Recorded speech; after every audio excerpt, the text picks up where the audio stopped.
Good day and welcome to our second part of our lecture series on viral hepatitis. I am Dr. Teke Apalata, a specialist in clinical microbiology. During the first part of our lecture, we discussed an overview of viral hepatitis. And now we are going to discuss in more details hepatitis A infection. So we will look at hepatitis A, try to understand hepatitis A infection. So I say that I am Teke Apalata. I am a specialist in clinical microbiology.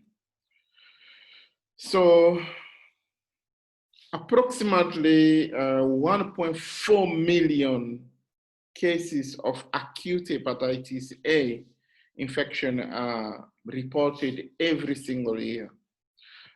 But it is estimated that this is not, this is an underestimation of the situation, because it seems like the true incidence of hepatitis A is actually 3 to 10 times higher than 1.4 million of cases per year.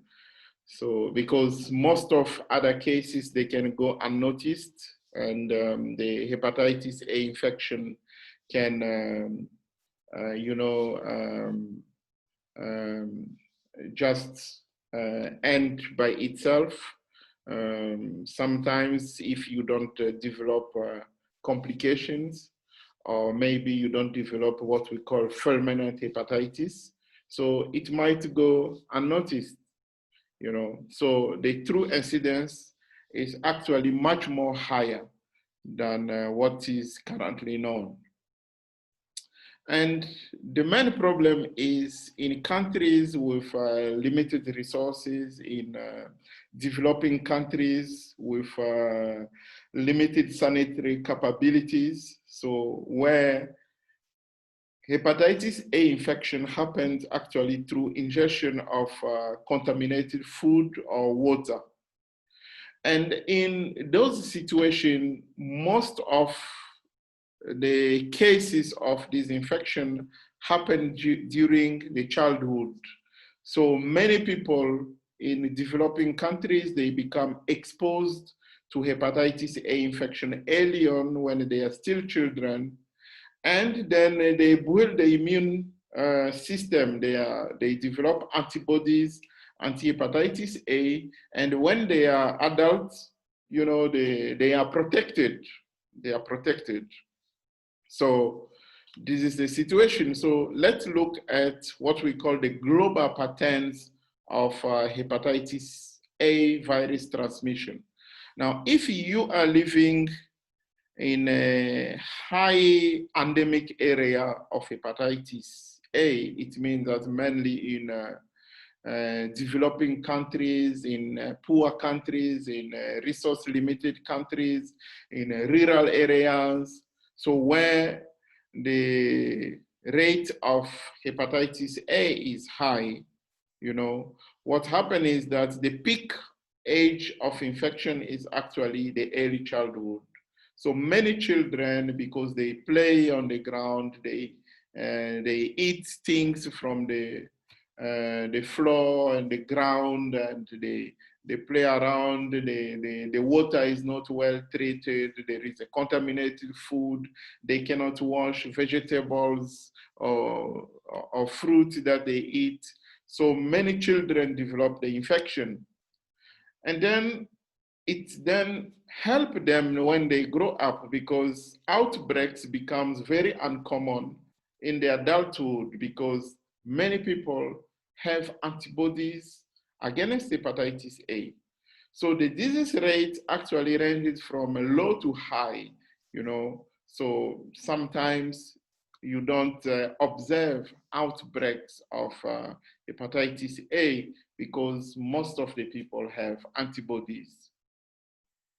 Now, this situation is different, in a moderate endemic area of hepatitis A, because there people become then infected late during the late childhood or young adults. There are some people who were not exposed to the virus early on.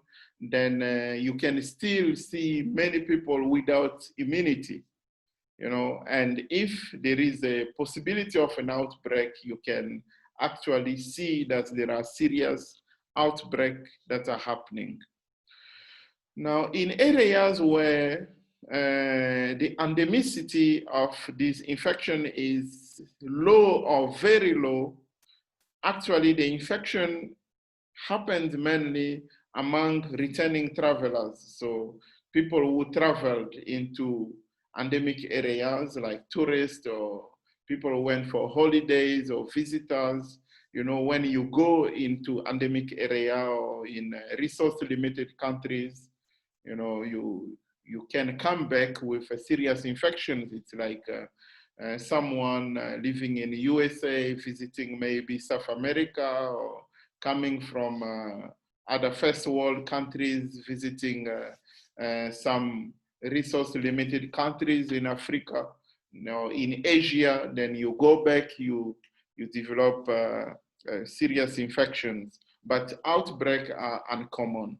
But we can see the infection among returning travelers. So here you can see that the infection is, can be found globally in many areas, especially in South America. You see Africa and other European countries and Asia. The rate of infection is very high, and you also found among some European countries, you found that the endemicity is intermediate level, and in North America, you can see that it's low, in terms of endemicity of this condition, but it's really a worldwide conditions.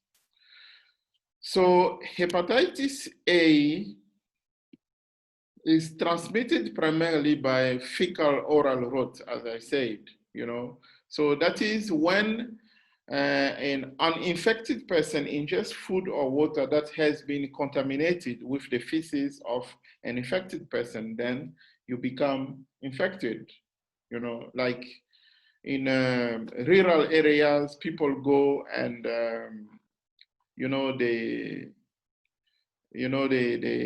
they go to the toilet in the rivers, for example. Then they have the feces are contaminated, and they leave that in the liver. Then the water becomes contaminated. Then people go and swim, or they drink water, or tourists move around. If you don't have a good water system, the water is not well treated, and people then will then drink contaminated water. Or maybe they go to the toilet in the forest, maybe in the gardens, or sometimes where those are not really gardens, because you can have fruits or vegetables anywhere, that can become contaminated, and if you don't wash that properly, you then become infected. So that's an issue.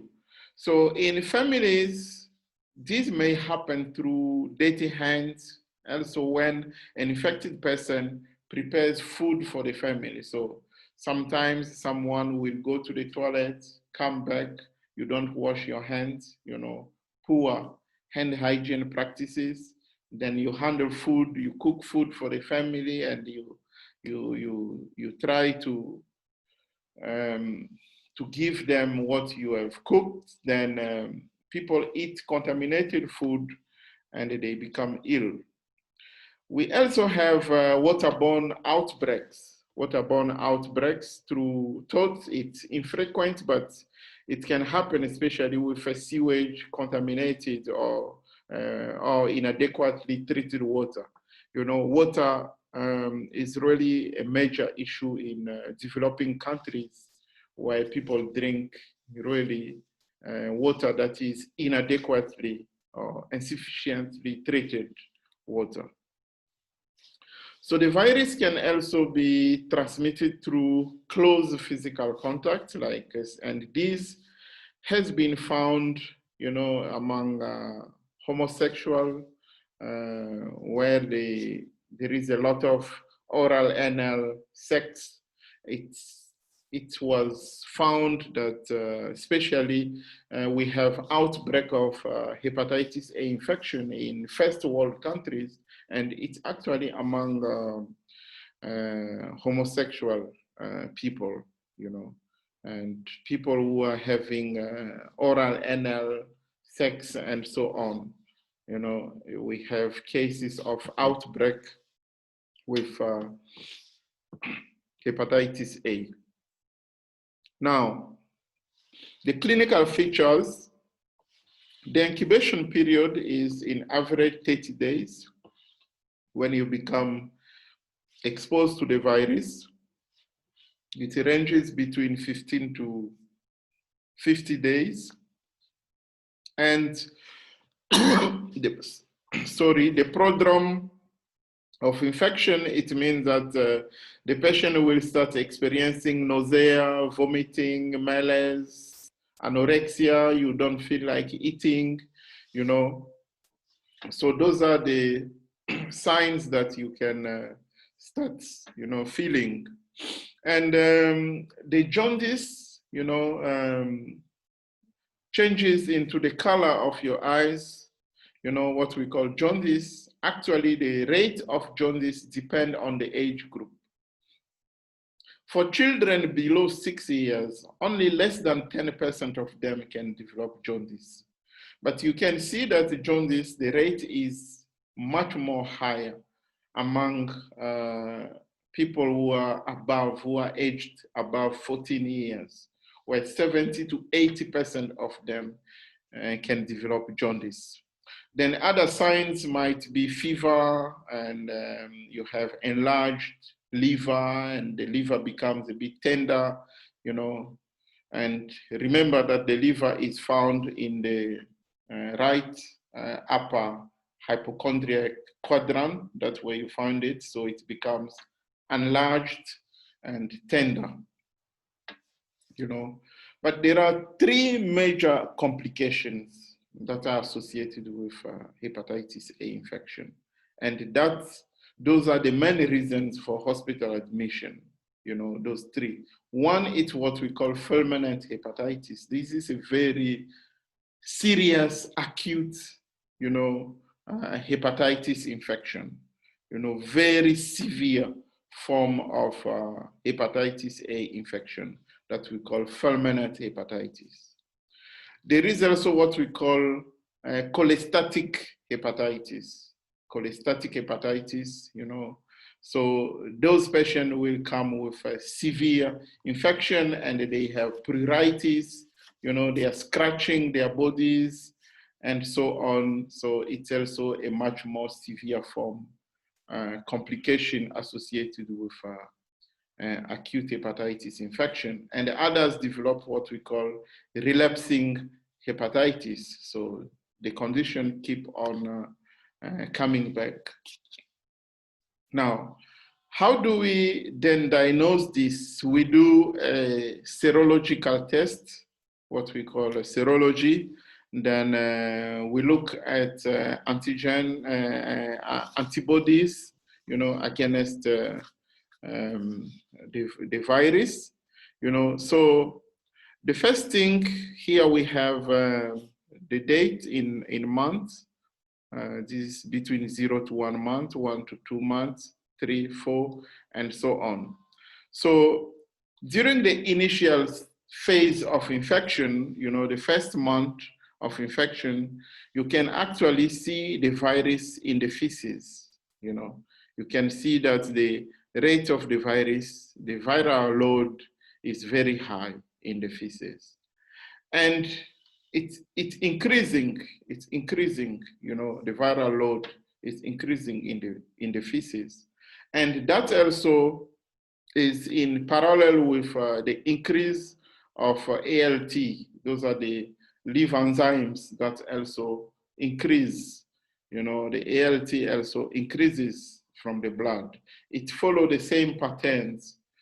Then you will see here that around 1.5 months, you know, the antibodies start also increasing. So the antibodies also start increasing. You will see here the IgM anti-hepatitis A reaches, you know, its peak between 2 to 3 months, And what happened is that the viral load will start decreasing. When the IgM reaches its peak, the viral load will start decreasing. The enzymes, the liver enzymes also start decreasing, you know, but the total anti-hepatitis A antibodies remains very high. So this helps you to make the diagnosis of acute hepatitis A viral infections using serology. So acute infection is diagnosed by the detection of hepatitis A virus IgM in the serum, you know. And the past infection, now to know that you are dealing with a past infection is that IgM becomes replaced by IgG. So this is, it means that it's a past infection. But additional tests include reverse transcriptase PCR that can help you to detect hepatitis A virus RNA, you know, in especially in the feces, where you can be able to find the virus, you know. You can be able to do RT-PCR to make the diagnosis. Now, how do we prevent this condition? First, we have what we call pre-exposure. You know, pre-exposure, so preventive measures before that you become exposed to the virus. And this is effective mainly for travelers.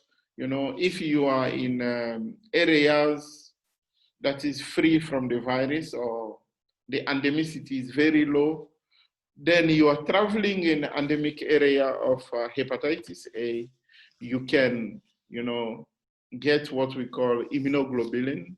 There are immunoglobulin for travelers to the intermediate and high endemic regions. You can get immunoglobulin, or you can get a vaccine. We have a vaccine against hepatitis A. You know, you can get that. And most importantly, hand washing. While you are there, you need to be very careful about the food that you eat, the water that you drink. You know, you need to ensure that you have clean water, you have treated water, or you can carry your bottled water, you know. And if you want to eat fruits or vegetables and you need to wash them, you use the toilet, you need to wash your hands, you know. Hand washing. Now, when it comes to post-exposure, we also have immunoglobulin that can be used, you know. We have immunoglobulin that can be used in terms of post-exposure. So if you are exposed to the virus, you can get the immunoglobulins to try to give you direct antibodies, anti-hepatitis A, that will be able to help you, you know. And that can be maybe among the household, you know, members or other intimate contacts. They can get that post-exposure protection. Or maybe in a specific situation, you can try to identify people who are at risk, let's say in daycare centers, or maybe if there are common source exposure, like food prepared by infected food handlers, you know, you can try to identify people that you can give them immunoglobulins to try to protect them. Now, some countries also recommended the vaccine for people who are at risk of hepatitis A, like users of recreational drugs.